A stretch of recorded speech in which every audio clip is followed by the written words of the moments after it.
حضرات میں عرض کر رہا تھا کہ خوش نصیب ہیں وہ لوگ جو خوشیوں کے موقع پر اللہ اس کے رسول کا ذکر کرتے ہیں، ورنہ گمراہی اتنی بڑھ گئی ہماری قوم کے اندر کہ جب ہماری قوم میں خوشی آتی ہے تو ہماری قوم خدا کو بھول جاتی ہے، اور جب ہمارے پاس غم آتا ہے تو ہمیں اللہ یاد آتا ہے۔ تو یہ تو مطلب ہو گیا نا، یہ تو مطلب ہو گیا نا۔ پریشانی آئی تو ہم اللہ اللہ کر رہے ہیں، خوشی آئی تو پھر ہم گاجے باجے ناچ تماشے کر رہے ہیں۔ بولو بھائی ہے کہ نہیں؟ ہونا تو یہ چاہیے کہ ہم خوشی میں بھی اپنے مولا کو یاد کریں، غم میں بھی اپنے مولا کو یاد کریں۔ سبحان اللہ بے شک۔ ہونا تو یہ چاہیے۔ جب ہم زندہ رہتے ہیں تو ہمارے نوجوانوں کو فلمی کلچر، بالی ووڈ کلچر، ہالی ووڈ کلچر، ویسٹرن کلچر، مغربی کلچر ان کو اچھا لگتا ہے۔ میری یہ جملے سمجھے نہیں سمجھے آپ؟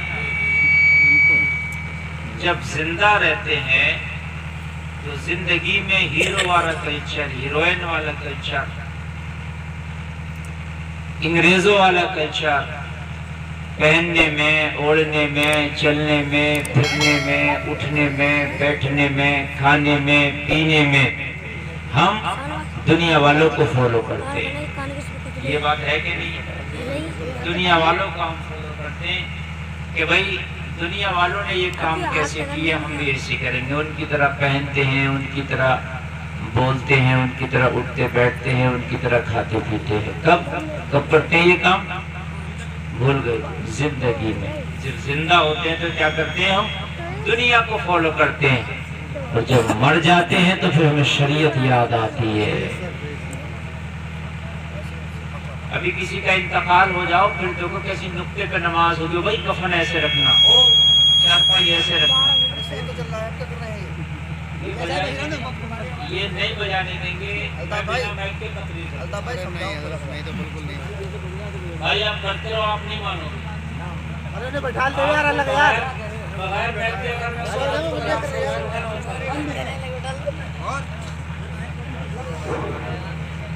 ہلو، تم کو سمجھا کے کہہ دیا کہ بھائی اس کا سب کچھ بند کر دو، خالی بس ایسی سادہ میک بلا دو، سمپل بس۔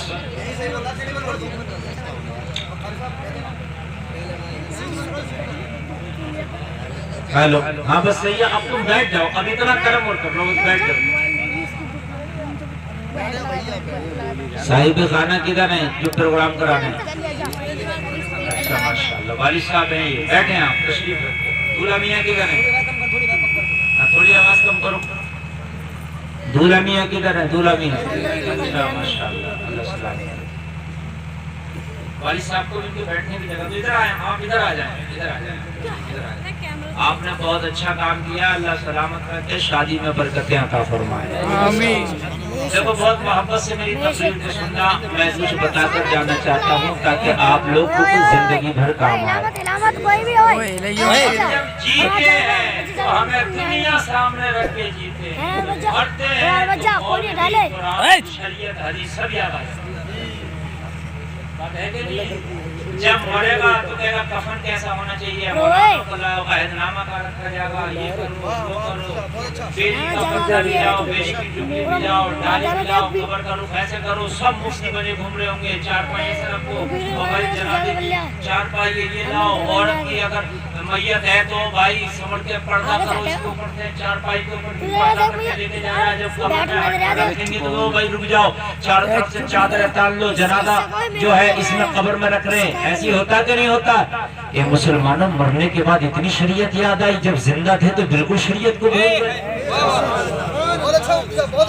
بتائیے مجھے، جس عورت کے جنازے کو قبر میں اتارنے کے لیے چاروں طرف سے چادر لگا رہے ہو، یہ چادر زندگی میں کہاں تھی؟ زندگی میں بازاروں میں کھلے گھوم رہی تھی، میلے ٹھیلوں میں گھوم رہی تھی، شادیوں میں خوب بال کھلے ہوئے تھے گھوم رہی تھی، شادیوں میں بے پردہ گھوما، بازاروں میں گھومی، راستوں میں گھومی، چوراہوں گلیوں پر گھومی، پردے کی دھجیاں اڑا کے رکھ دی۔ ہمارے تو پردہ اتنا یاد آ گیا کہ قبر میں بھی اب جب تک جنازہ نہیں رکھا جا رہا جب تک کہ چادر نہیں لگائی جا رہی۔ ایک بات بتاؤ، یہ شریعت جو ہے جو زندگی میں ہے، مرنے کے بعد تو 5 کفن کا پردہ ویسے ہی ہے، عورت جب مرتی ہے تو 5 کپڑوں میں لپیٹا جاتا ہے، عورت کا کفن ہے 5 کپڑوں کا، 5 کپڑوں میں لپیٹ دیا گیا، لپیٹنے کے بعد میں نہ اس کی آواز نکل رہی ہے نہ کچھ، نہ جسم دکھ رہا، 5 کپڑوں میں لپیٹ کر قبر میں رکھی جا رہی ہے، پھر بھی احتیاط اتنی کہ چاروں طرف سے چادر لگائی جا رہی ہے۔ یہ بات اچھی ہے، غلط نہیں ہے، مگر کاش یہ چادر تمہیں قبر پر تو یاد آئی، اس کی زندگی میں یاد آئی ہوتی تو کتنا اچھا تھا۔ سبحان اللہ بے شک۔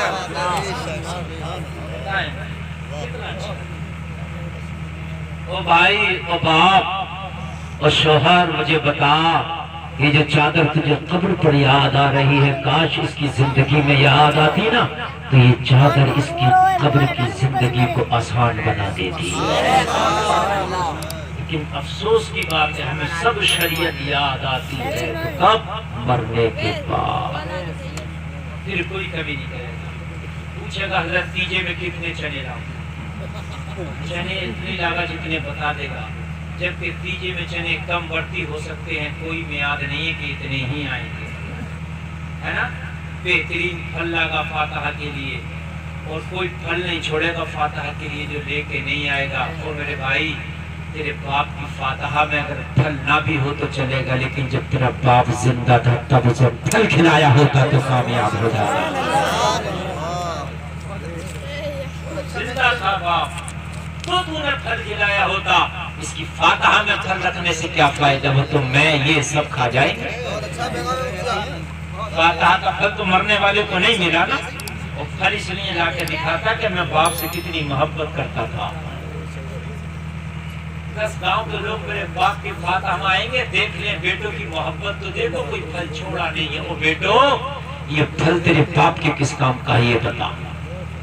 کاش جب تیرا باپ زندہ تھا تو یہ پھل تب نے انہیں لا کے دیا ہوتا، وہ پھل کھاتے تجھے دعا دیتے، سبحان اللہ بے شک۔ وہ پھل کھاتے تجھے دعا دیتے، وہ پھل کھاتے تجھے دعا دیتے۔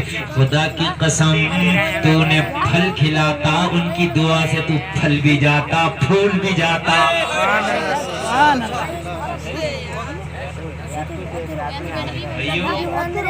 زندگی میں ہمیں یہ سب چیزیں یاد نہیں آتی، یہ سب چیزیں ہمیں مرنے کے بعد ہی کی یاد آتی ہے۔ اور مرنے کے بعد نامہ اعمال میں تالا لگا دیا جاتا، یہ بھی سن لیجئے۔ نامہ اعمال کیا ہے؟ جو فرشتے ہمارے کاندھوں پر اللہ نے بٹھائے رکھے ہیں، جن کو ہم کہتے ہیں کرامن کاتبین یعلمون ما تفعلون۔ اور قرآن میں کئی جگہ پر ذکر کیا گیا کہ تم نے جو کیا ہے نا وہ میدان محشر میں ایک رجسٹر کی شکل میں تمہارے ہاتھ میں دے دیا جائے گا۔ لو بھائی، تم نے یہ کیا تھا، یہ لو، وہ تمہارا سب لکھا ہوا ہوگا۔ تو مرنے کے بعد اس میں تالا لگ جاتا ہے، جب تک سانسیں ہیں، جب تک چل رہا ہے فرشتوں کا قلم، مرے تالا لگ گیا۔ تو مرنے کے بعد لمبے چاول کی بریانی پکوا یا چھوٹے کی پکوا، تالا لگ گیا۔ سبحان اللہ۔ میری بات سمجھ میں آ رہی ہے کہ نہیں آ رہی؟ تو تالا لگ گیا۔ یہ لمبے چاول جو دیکھتے پھر رہا تیجے کے لیے، اور چھوٹے چاول، اس سے مرنے والے کا کیا فائدہ؟ میں کھاؤں گا، یہ کھائیں گے، وہ کھائیں گے، نمبردار مکھیا پردھان کھائیں گے۔ بھائی مرنے والے کو کیا ملا؟ تیجے کا مقصد قرآن خوانی کرنا ہے، کوئی بات نہیں ہے۔ بریانی پکا، جب قرآن پڑھے ثواب مل جائے گا، بغیر بریانی کے بھی قرآن پڑھے گا جب بھی ثواب مل جائے گا۔ تیجے کا مقصد بریانی کھانا نہیں، قرآن پڑھنا، کلمہ پڑھنا، درود شریف پڑھ کے اصحال ثواب کرنا ہے۔ وہ چاہے 10 بھگونے پکا کے کر دو یا 1 بھگونا پکا کے کرو یا 1 بھی مت پکا دو، لیکن ایک بات سن لو، یہ تو تالا لگ گیا۔ یہ مرنے کے بعد سب کچھ کر رہے ہو، کاش تم مرنے سے پہلے کرتے تو یہ تمہارا کام آ جاتا۔ کان کھول کے سن لیں، یہ مرنے کے بعد بڑی شریعتیں یاد آتی ہیں کہ 40 دن تک یہ کام ضرور ہوگا۔ 40 دن تک میں نے دیکھا کوئی مر گیا تو روزانہ اس کے گھر سے غریب کے گھر کھانا جاتا نہیں جاتا، کھلانا جاتا،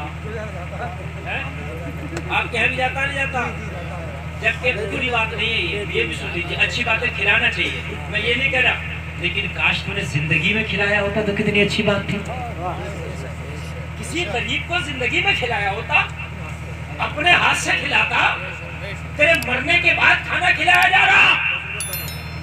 تو جب زندہ تھا تو غریبوں کو ڈھونڈ ڈھونڈ کے کھلاتا, پکڑ پکڑ کے کھلاتا, منت کر کر کے کھلاتا, بلا بلا کے کھلاتا. تب اللہ تعالیٰ تیرے اس کھلانے کو قبول کرتا تو تیرے نامہ اعمال میں لکھا ہوا جاتا. اب انٹری سے باہر ہے, کتاب میں انٹری نہیں ہے. تیری کتاب میں انٹری نہیں ہے, وہ تیرے گھر والے کر رہے ہیں. تیرے نام سے اللہ قبول کر لے تو تجھے اس کا فائدہ دے دے, مگر تیری کتاب میں تو انٹری نہیں ہے نا. بات نہیں سمجھتے ہیں آپ. تیری کتاب میں انٹری نہیں ہے. وہ کھانا جو 40 دن تک کھلایا گیا اس کا ثواب تجھے مل جائے, اللہ اس کا کچھ اجر دے دے, وہ اس کی رحمت ہے. مگر تیری کتاب میں کیا ہے بھائی؟ کھاتے میں تو وہی تمہارا جو تمہاری کتاب میں انٹری ہے نا, وہ ہے نا. کوئی نکال سکتے ہو تم جا کر بینک سے جو تیرے کھاتے میں ہے. تیرے کھاتے میں نہیں ہے, نہیں نکالے گا. تیرے بیٹے پہ کتنے بھی پیسے ہیں مگر تو نہیں نکال سکتا, اس لیے کہ تیرے کھاتے میں نہیں. تو اپنا کھاتا بھاری نہ کرو. تمہیں اللہ نے پیسہ دیا تو تم بچا بچا کر رکھ رہے ہو بیٹوں کے لیے, بیٹیوں کے لیے زکات ہی نہیں نکال رہے ہو. مرنے کے بعد بیٹے بیٹیاں مزہ لیں گے, تم چکر میں پڑ گئے. ارے اللہ نے مالک بنایا, پیسہ دیا تو خود زکات نکال کے جاؤ. بیٹے بیٹیوں کے لیے چکر میں مت پڑو. اللہ نے جب تمہیں دیا تو اللہ انہیں بھی دے گا. بات ہے کہ نہیں؟ اللہ نے تمہیں دیا, اللہ انہیں بھی دے گا. مگر بھائی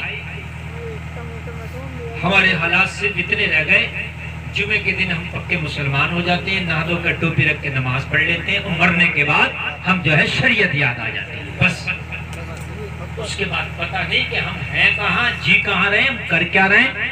ہمیں کوئی دیکھ کے نہیں کہہ سکتا کہ یہ مسلمان بھی ہے, یہ کلمہ بھی پڑھتا ہوگا, اسے سلام بھی کریں کہ نہیں کریں. پتہ نہیں کیا مسئلہ ہے. ہمارے تو حالات اتنے خراب چل رہے ہیں. اور میرے بھائیوں کان کھول کے سن لو, زندگی کا کچھ پتہ نہیں کب آج کب ختم ہو جائے, کب موت کا فرشتہ تمہارے دروازے پہ دستک دے دے, کس دن تمہاری سانسیں چھین لی جائیں, کس دن تم کو بستر پہ لٹا کر کے تمہاری آنکھوں کو بند کر دیا جائے. تمہیں پتہ نہیں ہے. اور لوگوں تم بڑی برانڈ کرتے ہو, اور تم اپنے کپڑوں پہ بڑے خرچے کرتے ہو. مجھے یہ پسند نہیں, وہ پسند نہیں. تجھے کیا پتا ہے کہ تیرے نام کا مارکیٹ میں کفن بھی آ کے رکھ گیا ہے. بس تیرے سانسیں بند ہونے کی دیر ہے, وہ کفن اٹھ کے آئے گا اور تیرے لیے سیل دیا جائے گا. وہ تیرا کفن بھی آ گیا ہے. اور میرے بھائی ذرا خوب ذرا اپنے آپ کو تو دیکھ, ذرا غور تو کر. ٹوٹ کہتا ہے کہ یہ گھر بناؤں گا, وہ گھر بناؤں گا, مجھے اتنا مضبوط گھر چاہیے. ہاں بڑے مضبوط گھر کے چکر میں تو حرام حلال کماتا گیا, مگر تجھے پتا نہیں ہے جو تختہ تیرے قبر میں لگے گا شاید وہ مارکیٹ میں تیار ہو کر رکھ بھی دیا گیا. یہ بھی ہو سکتا ہے کہ جو تختہ نعرہ تکبیر, نعرہ تکبیر, نعرہ رسالت, نعرہ وسیع, نعرہ وسیع, مسلک اعلی حضرت مفتی عرفان صاحب, نعرہ تکبیر. جو تختہ تیری قبر میں لگے گا شاید وہ مارکیٹ میں آ گیا ہو, شاید آ گیا. میرے بھائیوں, شریعت مرنے کے بعد نہیں, شریعت زندگی میں ہے. نماز مردوں پہ فرض نہیں, نماز زندوں پہ فرض ہے. روزہ مردوں پہ فرض نہیں, روزہ زندوں پہ فرض ہے. کان کھول کے سنو, اس زندگی کو صحیح کر لو. ہمارے گھر میں شادیاں ہوتی ہیں تو ڈانس پارٹیاں ہوتی ہیں. یہ تو شادی ہے, اللہ انہیں سلامت رکھے, انہوں نے جلسہ کر لیا, ورنہ کتنی شادیوں میں تم نے ڈانس پارٹی ڈی جے دیکھے ہو. اور جو شادی میں ڈانس پارٹی ڈی جے کرتے ہیں, میت میں ان کے گھر بھی قرآن خوانی ہوتی ہے. تو بھئی مرنے کے بعد کیوں قرآن یاد آیا؟ اب بھی تو ڈانس پارٹی کرو نا, اگر ماں نے دودھ پلایا تو. میری بات غلط تو نہیں ہے نا؟ تمہیں شریعت و قرآن مرنے کے بعد کیوں یاد آیا؟ جب شادی میں تم نے ڈانس پارٹی اور ڈی جے کیا تھا تو مرنے کے بعد میں اگر ماں نے دودھ پلایا تو اب نچا, اب ڈی جے بجا. اب مسجد کا امام کیوں یاد آ رہا مرنے کے بعد؟ اب نچ کے یہ یاد کیوں نہیں آ رہے؟ بھائی شریعت زندگی میں ہے، شریعت مرنے کے بعد نہیں ہے۔ اور میرے مسلمان بھائیوں کان کھول کے سن لو، کتنے صحابہ تو ایسے انہیں کفن تک بھی نہیں ملا، کفن بھی نہیں ملا۔ اللہ کے رسول صلی اللہ تعالیٰ علیہ وسلم کے چاچا جب شہید ہوئے کفن دیا گیا، پیر ڈھکتے تھے تو سر کھل جاتا تھا، سر ڈھکتے تھے تو پیر کھل جاتے تھے۔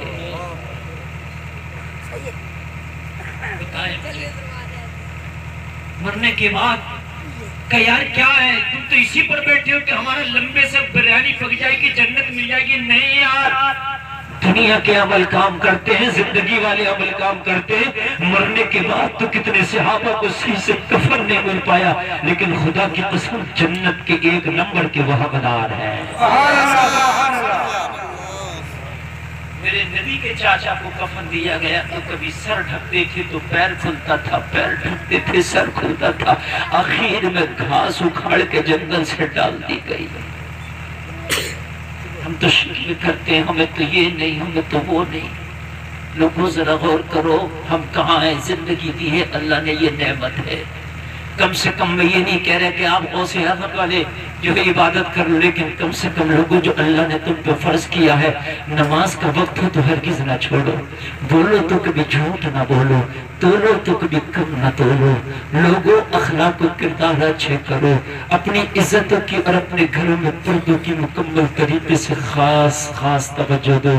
اور میرے بھائیوں، یہ جس دن سانس کا ڈورا ختم ہو گیا، پوری دنیا کی دولت تمہارے پاس لا کر رکھ دی جائے لیکن ایک سانس تم نہیں دے سکتے ہو۔ اللہ فرماتا وَلَن يُؤَخِّرَ اللَّهُ نَفْسًا إِذَا جَاءَ أَجَلُهَا، موت آئے گی تو ایک سانس کی بھی مہلت نہیں دی جائے گی۔ میرے بھائیوں تم کدھر ہو؟ اللہ نے اگر یہ جوانی دی ہے تو اسے عبادت میں لگاؤ، اس لیے کہ بڑھاپے کی تو عبادت بھی قابل قبول نہیں ہے۔ بڑھاپے میں تو معلوم ہے صحیح سے سجدہ نہیں ہو پاتا، بڑھاپے میں تو صحیح سے آدمی کھڑا نہیں ہو پاتا، بڑھاپے میں تو چلتا ہے سانس پھول جاتی ہے۔ لوگوں جوانی دی ہے تو اس جوانی کو خالی موبائل پہ نہ گزار دو، اس جوانی کو لہو و لعب پہ نہ گزار دو، یا اس جوانی کو مکمل کمانے میں نہ گزار دو، بلکہ اپنے رب کو منانے میں اس جوانی کو لگا دو۔ اور میرے بھائیوں کان کھول کے سن لو، اگر اس زندگی کو صحیح سے گزار کے چلے گئے تو مرنے کے بعد تم سے بڑا امیر کوئی نہیں ہوگا، مرنے کے بعد تم سے بڑا خوش کوئی نہیں ہوگا، مرنے کے بعد تم سے اچھی زندگی کسی کی نہیں ہوگی۔ تمہیں پتا ہے مرنے کے بعد جب بندہ قبر میں جاتا ہے اس کے اعمال اچھے ہوتے ہیں تو قبر کو جنت کی کیاریوں میں سے ایک کیاری بنا دیا جاتا ہے، اس کی قبر میں جنت کی ہوائیں آتی ہیں، اس کی قبر میں جنت کے بچھونے بچھا دیے جاتے ہیں، اس کی قبر میں جنت کی خوشبوئیں آتی ہیں۔ آپ کو معلوم ہے اس کی قبر کو جنت سے ملا دیا جاتا ہے، گویا کہ وہ تیرے قبرستان کا ایک گڈھا نہیں ہے بلکہ جنت کی کیاری ہے۔ بس دیکھنے کا فرق ہے، تجھے ایک گڈھا نظر آ رہا ہے کہ میں نے اس نمازی کو اس نیک کو اس گڈھے میں ڈال دیا ہے، مگر تجھے پتا نہیں وہ قبر کا گڈھا نہیں جنت کی کیاری ہے۔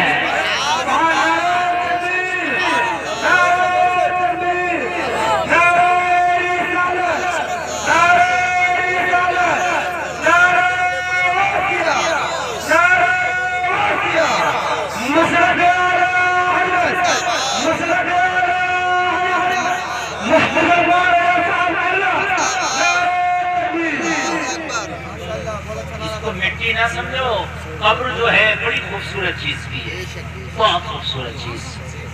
اور یہ قبر اگر اعمال اچھے نہیں ہیں تو پھر یہ اتنی خطرناک بن جاتی ہے کہ دنیا کی کسی جیل میں کسی قید خانے میں اتنی سخت سزائیں نہیں دی جاتی جتنی سخت سزائیں قبر میں دی جاتی ہیں۔ قبر میں بچھو ہیں جو ڈستے ہیں قبر میں جانے والے کو، کیسے بچھو ہیں کہ اگر وہ زمین پہ آ کے ایک ڈنک مار دے تو قیامت تک ان کا نشان نہ جائے۔ اور او میرے بھائی قبر میں ایسے ایسے سانپ ہیں، ایسے ایسے سانپ ہیں، اگر ڈس لیں تو پانی بنا دیں۔ تم کو پتہ نہیں ہے، حدیث کہتی ہے کہ قبر بندے کو اس طریقے سے دباتی ہے، اس طریقے سے دباتی ہے کہ ادھر کی پسلیاں ادھر، ادھر کی پسلیاں ادھر کر دیتی ہے۔ قبر جو ہے جہنم کے گڑھوں میں سے ایک گڑھا بھی بنا دیا جاتا ہے۔ اور میرے بھائی یہ بڑی خطرناک چیز ہے۔ قبر روزانہ پکار پکار کے کہتی ہے، روزانہ پکار پکار کے کہتی ہے جس کو جہاں دفن ہونا ہے، تمہیں تو پتہ نہیں ہماری قبر کہاں بنے گی، مگر قبر کے اس حصے کو پتہ ہے کہ ہمارے اندر کون آئے گا۔ وہ پکار پکار کے کہتی ہے، اے میرے اندر آنے والے، میں تنہائیوں کا گھر ہوں۔ او میرے اندر آنے والے، میں اندھیرے کا گھر ہوں۔ او میرے اندر آنے والے، میں پر بچھوؤں کا گھر ہوں۔ او میرے اندر آنے والے، میں کیڑوں مکوڑوں کا گھر ہوں۔ میرے اندر آنے کی بھی تیاریاں کر لی۔ تو دنیا میں کیسا کھویا ہوا ہے، تجھے یاد نہیں آتا کہ میرے اندر بھی آنا ہے۔ اے میرے اندر آنے والے، ذرا تیاری کر۔ میں بہت تنہائیوں کا گھر ہوں، کہیں ایسا نہ ہو کہ میرے اندر آ کے تجھے بڑا پچھتانا پڑے۔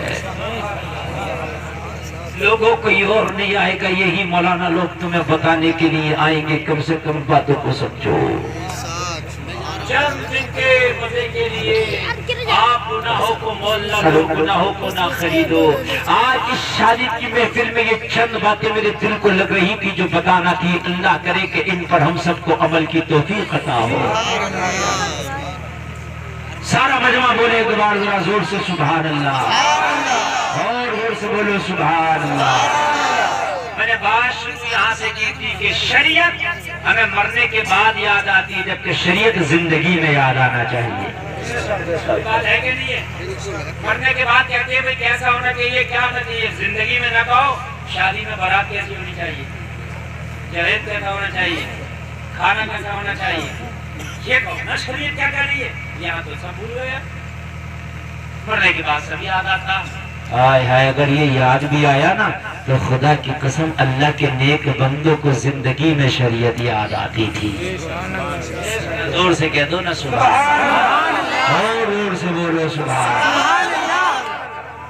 میرے نبی نے جب اپنی بیٹی فاطمہ کی شادی کی نا تو میرے نبی نے کوئی امیر لڑکا نہیں دیکھا، نا کوئی مال والا دولت والا لوگوں نہیں دیکھا۔ میرے نبی نے جب بیٹی کا رشتہ کرنا چاہا، فاطمہ کی شادی کرنا چاہا تو اللہ کی طرف سے رشتہ بنا کے بھیجا گیا، جبکہ سب کے رشتے اللہ کی طرف سے بنتے ہیں، مگر فاطمہ کا رشتہ بنا اللہ کی طرف سے، اور اشارہ بھی کیا گیا اللہ کی طرف سے۔ تمہارے بچوں کے بیٹیوں کے بیٹوں کے رشتے شادی ہوتے ہیں تو بچولیا کے اشارہ کرتا ہے، لیکن جب حضرت فاطمہ کا رشتہ ہوا تو اشارہ ڈائریکٹ اللہ کا ہوا۔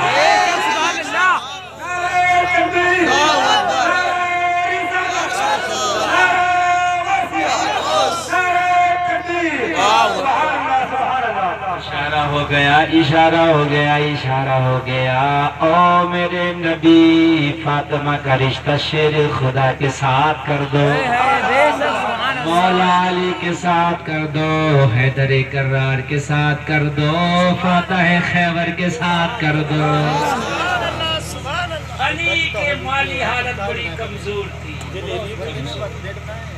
ظاہری طور پر مالی حالت اتنی کمزور کہ علی کے پاس ابھی اپنا گھر بھی نہیں ہے کہ حضرت فاطمہ کی شادی علی کے ساتھ ہو رہی ہے۔ ہم تو سیٹلمنٹ کرنے میں رہ جاتے ہیں، بھئی ہم جب شادی کریں گے، جب بزنس اور کاروبار ہمارا سیٹل ہو جائے گا۔ او بھائی جوان ہو جاؤ تو نکاح کرو، کاروبار سیٹل ہوتا رہے گا۔ اس لیے کہ تو کون ہوتا ہے بیوی کو کھلانے والا، جو رب تجھے کھلائے گا وہی تیری بیوی کو کھلائے گا۔ آدمی چکر میں اپنے آپ کو بوڑھا کر لیا، بھئی سیٹلمنٹ ہوں گا تو شادی کروں گا۔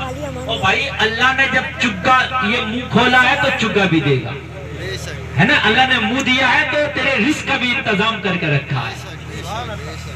مولا علی کے ساتھ شادی ہو رہی ہے، حضرت فاطمہ کو تیار کر کے میرے نبی ڈولے میں بٹھا رہے ہیں، اور ڈولے میں بٹھانے سے پہلے نبی نے اپنی بیٹی کو گلے سے لگا کے فرمایا، او میری بیٹی فاطمہ، آج میں علی کے ڈولے میں بٹھا کے تمہیں علی کے حوالے کر رہا ہوں، کل میدان محشر میں مجھ سے اس حال میں ملنا کہ تم سے تمہارا شوہر علی راضی ہو،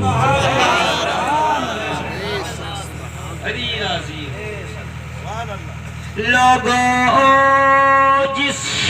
جس عورت کا شوہر راضی نہ ہو، رات و دن سجدے میں پڑی رہنا، جنت کی خوشبو نہیں پاؤ گی۔ رات و دن سجدے میں پڑی رہو مگر جنت کی خوشبو نہیں پاؤ گی۔ جو شوہر کو ناراض کرتی ہے اور جو شوہر عورت کی زیادتیوں پر صبر کرتا ہے، اسے جنت کی حوریں دعائیں دیتی ہے،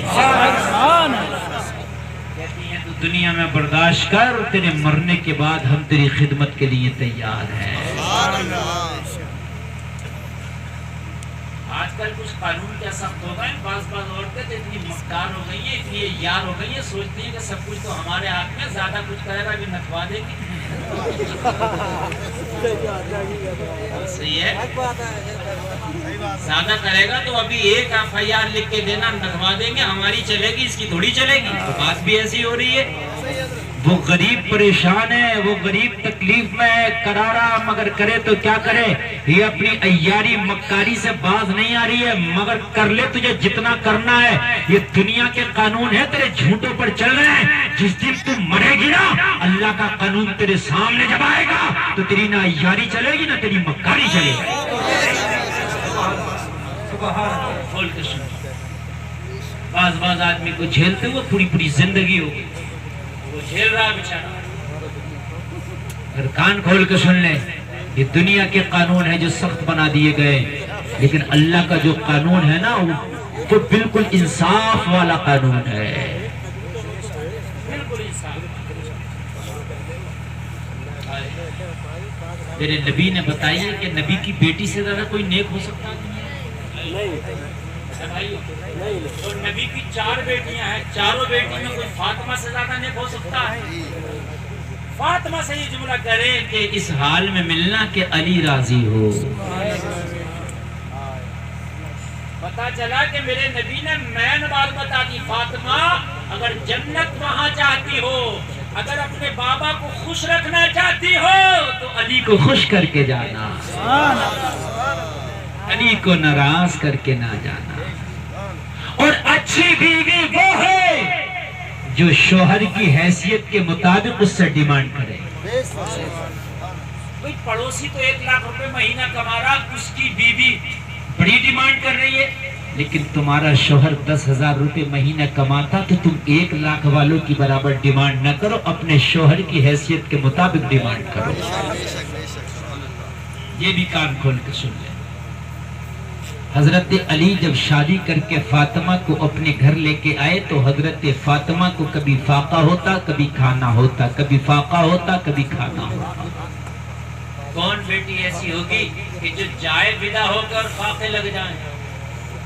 چلو 1-2 سال کے بعد تو میں کہتا نہیں، لیکن اب تو 1-2 سال کے بعد بھی فاقے نہیں، اگر جاتے ہوئے فاقے لگ جائے فون کر دے گی، پہلے ہی کہا بھیج دیا ہے، یہ تو بڑا ہی غریب ہے، یا تو کھانا بھی میسر نہیں ہے، مگر قربان جاؤ کھانا ملا تو تولا اللہ کر رہی ہیں حضرت فاطمہ، فاقہ ملا تو تولا اللہ کر رہی ہیں حضرت فاطمہ۔ جب خبر مصطفیٰ کو پہنچی تو یہی پہنچی، بابا جان میں علی کے ساتھ بہت خوش ہوں، علی میرے ساتھ بہت خوش ہیں، جلسے میں آنے والوں ذرا کان کھول کے سن لو، بچوں کی پیدائش ہونے لگی، حضرت حسن پیدا ہوئے، حضرت حسین پیدا ہوئے، لوگوں جنتی جوانوں کے سردار فاطمہ کی گود میں آ گئے۔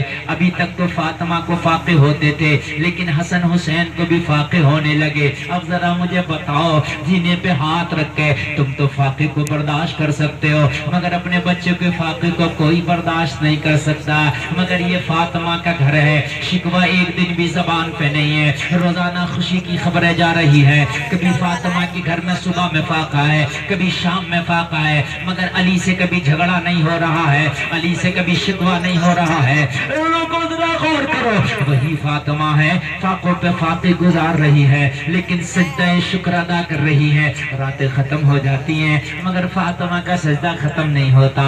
صبح فجر ہونے لگتی ہے. فاطمہ سجدے میں سر رکھ کے کہتی ہے مولا ایک رات تو اتنی بڑی کر دے تاکہ میں تیری جی بھر کے عبادت کر سکوں. ذرا سارے لوگ دل لگا کے سنو یار, اتنی بڑی تو رات کر دے. فاطمہ نے یہ دعا نہیں کی مولا مجھے اتنا پیسہ تو دے دے کہ میں اپنی مرضی کا سوٹ بنا سکوں, اپنی مرضی کا کھا سکوں, اپنی مرضی کا پی سکوں. بلکہ دعا کی ہے حسین کی امی نے, حسن کی امی نے, علی کی بیوی نے, لوگوں جنتی جوانوں کی, جنتی عورتوں کی سردارہ نے اگر دعا کی ہے تو کیا کی ہے مولا میں سجدے کرتی ہوں رات ختم ہو جاتی ہے فاطمہ کا جی نہیں بڑھتا ایک رات تو اتنی بڑی کر دے. فاطمہ جی بھر بھر کے سجدے کر لے. جیسے میں آنے والوں ذرا قربان جاؤ, تمہارے گھروں سے بھی بیٹیاں ودا ہو کے جاتی ہیں, تمہاری بھی بہنیں ودا ہو کے جاتی ہیں. ایک بار تو شادی سے پہلے سمجھا دیا کرنا او میری بیٹی جا تو رہی ہے مگر شوہر کے گھر جا کے کبھی تجھے فاقہ بھی ہو سکتا ہے, کبھی تنگستی کا سامنا بھی کر پڑنا پڑ سکتا ہے, کبھی تیرا ہاتھ بھی ٹیٹ ہو سکتا ہے. او میری بیٹی کبھی اپنے شوہر کا شکوہ نہ کرنا بلکہ اس کو غریبی میں, اس کو تنگستی میں نبھانے کی کوشش کرنا. اگر تو نے اسے راضی کر لیا تو جنتی ہو کے مرے گی. نعرہ تکبیر, نعرہ رسالت, مسلک اعلی حضرت علماء اہل سنت حضرت علامہ مفتی گلفام رضا رامپوری, نعرہ تکبیر. میرے بھائیو یہ بڑی دل سے تقریر کر رہا ہوں, اٹھ کے کوئی نہیں جائے. مجھے تکلیف ہوتی ہے جب اتنی اچھی تقریر میں تم اٹھ کے جاتے ہو. میں بڑے دل سے بول رہا ہوں, ذرا کان کھول کے سنیں آپ. کاش اگر ہمارے گھروں میں حضرت فاطمہ کی سیرت کو بڑھا دیا جائے تو خدا کی قسم شادی کے بعد جھگڑے ہی نہ ہو. شادی سے پہلے لڑکی کو مائیوں میں بٹھایا جاتا ہے, جبکہ ضروری نہیں ہے مگر کچھ جگہ بٹھایا جاتا ہے. اور کچھ لڑکیاں شادی سے پہلے جب دلہن بنتی ہیں بیوٹی پارلر جاتی ہیں کہ نہیں جاتی ہیں؟ گاؤں دیہات میں کم جاتی ہیں, شہر اور قصبوں میں زیادہ جاتی ہیں. اور شادی سے پہلے مائیوں میں بٹھاؤ تو ان کو مائیوں میں بٹھا کر کے جنتی زیور پڑھا دو.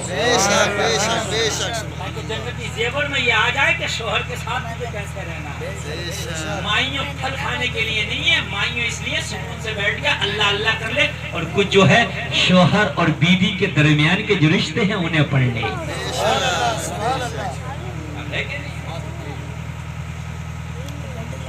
شادی سے پہلے بیوی پارلر نہ جا. شادی سے پہلے شوہر اور بیوی کے رشتے کس طریقے سے نبھائے جائیں کسی عالم دین یا کسی عالمہ سے صحیح طریقے سے یہ جان لو. آپ ذرا سنیے مزہ آ جائے گا. حضرت فاطمہ کے بچے بھی ہو گئے, حضرت حسن حسین اور بھی تھے 2 بچے. ایک حسن حسین کے بھانجے تھے حضرت محسن اور آپ کی ایک بہن تھی حضرت زینب. یہ کئی سارے 3-4 بچے.